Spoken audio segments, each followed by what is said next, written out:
1 p.m. Pakistan Standard Time. Assalamu alaikum. This is Radio Pakistan, the news read by Muhammad Zubair Khan. First, the headlines. Prime Minister has reached at Abu Dhabi on a two-day visit to hold talks with UAE leadership on hosts of issues. Shehbaz Sharif says Pakistan values the assistance of $1 billion announced by Saudi Arabia for rehabilitation of the flood-affected people. President has emphasized the need for bringing political temperature down to take economy towards improvement. Grand Mufti of Oman has called upon global community including Organization of Islamic Cooperation to stop brutalities against Muslims in India. And now the news in detail. Prime Minister Mohammad Shehbaz Sharif has reached Abu Dhabi on a two-day visit to the United Arab Emirates. Minister of Economic Affairs of the United Arab Emirates, Abdullah Tawq Al-Mari, and officers of the Pakistani embassy received the Prime Minister at the airport. Earlier, chairing a meeting in Islamabad regarding his scheduled visit to the UAE, Prime Minister Shehbaz Sharif said Pakistan is keen to further enhance its ties with the brotherly country. He said Pakistan and the United Arab Emirates have immense potential of cooperation in trade, economic and investment sectors.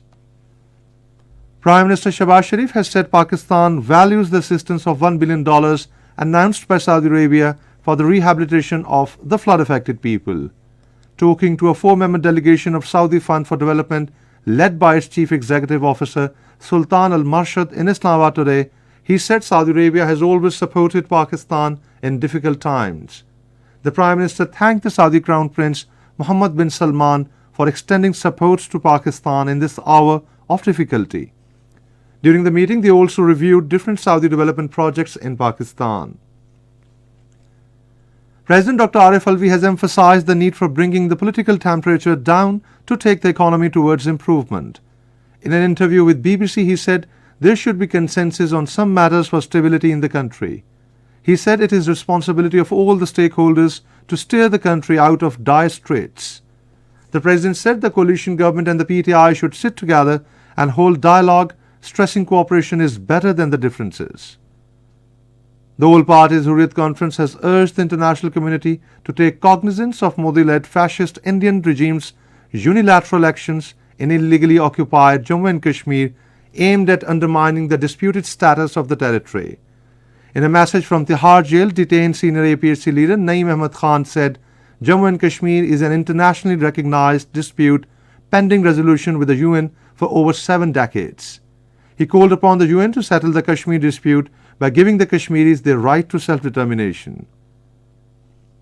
Grand Mufti of Oman Ahmad bin Hamd Al-Khalili has called upon the global community, international human rights groups and Organization of Islamic Cooperation to take action to stop brutalities against Muslims in India.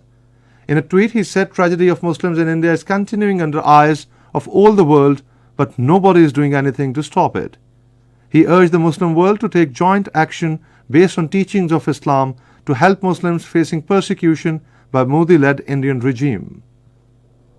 In India, the opposition parties have termed the rhetoric and comments of Chief of Rashtriya Swayamsevak Sangh Mohan Bhagwat as provocative, aimed at inciting violence against Muslims. Muslim leader Asaduddin Awaisi in a statement condemned Bhagwat remarks, saying ideology of RSS is a threat to the future of India.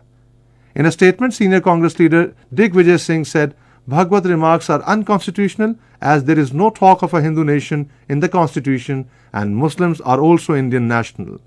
Communist Party of India leader Brinda Karat said the remarks of Bhagwat are objectionable and anti-constitutional.